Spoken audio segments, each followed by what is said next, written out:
Bonjour à tous, donc on va enchaîner avec deux exercices, un exercice sur l'intervalle de fluctuation et un exercice sur l'intervalle de confiance. Alors bien évidemment intervalle de fluctuation asymptotique, au seuil de 95%. Alors, regardons l'exercice. Un article scientifique écrit par Monsieur X suggère que l'exposition du fœtus à des intégrales et des dérivés augmente les chances d'être bon en maths en terminale S. Très bien. Alors, une étude menée en France et au Maroc auprès de 30 000 élèves de TS estime que la proportion d'élèves très bons en maths est de 3,1%. Alors, ok. Alors, donc après, on vous dit que pour évaluer l'association entre l'exposition à des intégrales et des dérivés pendant la grossesse et la chance d'être très bon en maths, en TS, 1335 mères ayant choisi de lire des mathématiques tous les jours pendant leur grossesse ont été choisies de façon aléatoire. On a observé 45 élèves très bons en maths en terminale. Alors, on a observé. Donc là, il parle pour... Alors, en utilisant l'intervalle de fluctuation asymptotique au seuil de 95%, que peut-on conclure au sujet de cet article? Alors, première chose, alors quelles sont les données? Alors, la première chose, c'est petit p, la proportion théorique, c'est 0,031. C'est 3,1% des élèves, hein, voilà, etc. C'est une proportion, etc. Alors, pour évaluer, on a demandé à 1335 personnes et on a 45 élèves. Donc, pour calculer F, 45 sur 1335, apparemment, à peu près 0,034. Voilà. Alors, l'intervalle de fluctuation asymptotique au seuil de 1, donc IN c'est 1335, le cours. Alors, je donne le cours et après je remplace par les valeurs. Donc IN, c'est P moins 1. Alors, j'ai oublié un point important au seuil de 95%. Voilà. Donc P moins 1,96 fois racine de P fois 1 moins P sur racine de N et P plus 1,96 fois racine de P fois 1 moins P sur racine de N. Aïe aïe aïe aïe aïe. Voilà, je me rattrape. Alors, I 1335 égale P 0,031 moins 1,96 1, fois racine de 0,031 fois 1 moins 0,031. Ok. Alors, ça va déborder un petit peu sur 1335. Et là, je vais pas écrire, mais la même chose, mais cette fois-ci, c'est plus. Alors, on a vu que c'est une approximation. Donc, on trouve à peu près, c'est 0,026 et notre valeur, c'est 0,037. Parfait. On a notre intervalle. Et là, le moment de vérité, prise de décision. Alors, F, notre fréquence, est égale à 0,034, je vous rappelle, je l'ai calculé ici, appartient à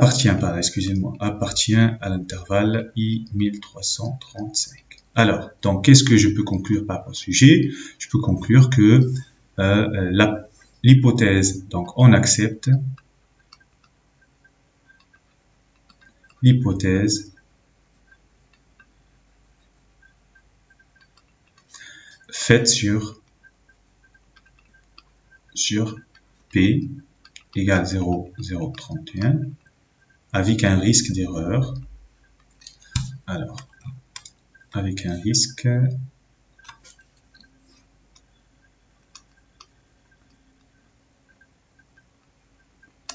d'erreur de 5%. Voilà une application théorème de l'intervalle de fluctuation. Alors, regardons un deuxième exercice.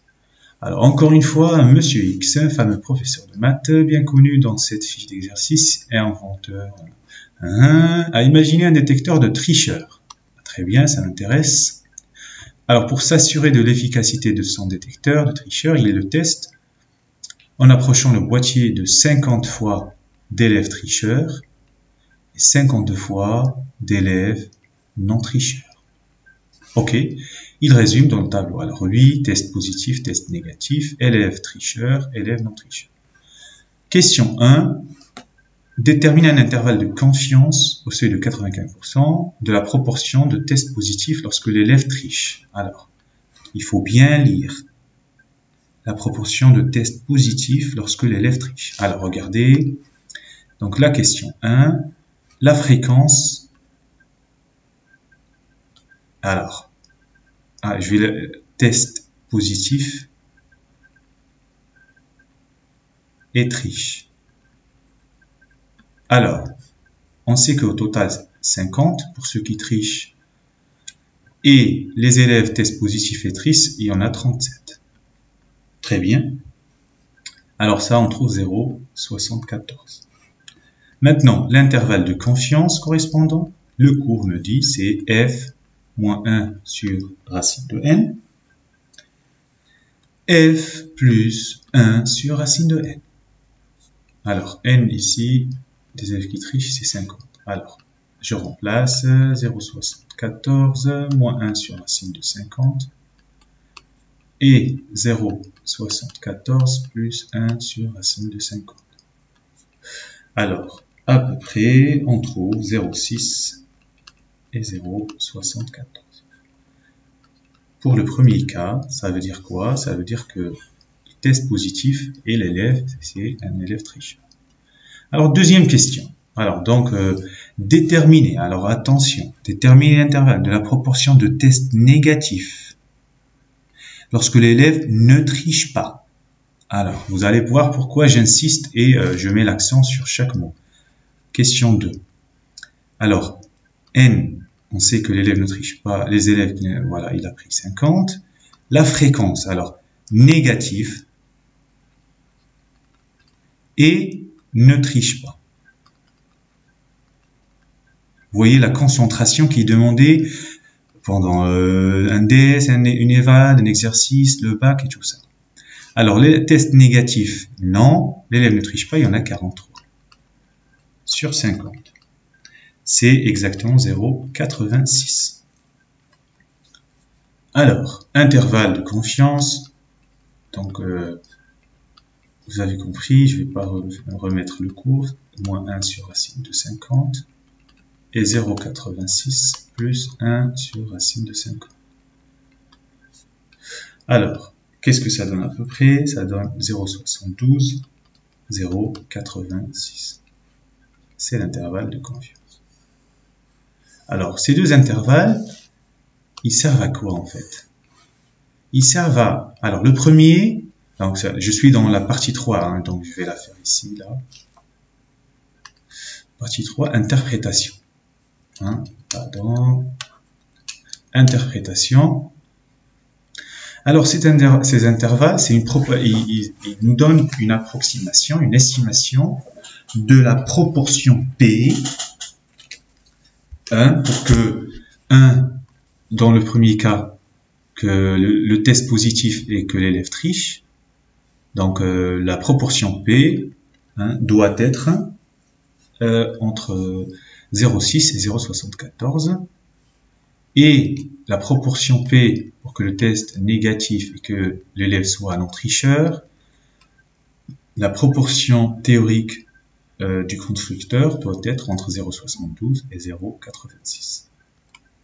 Voilà, c'est l'interprétation. Voilà, bon courage.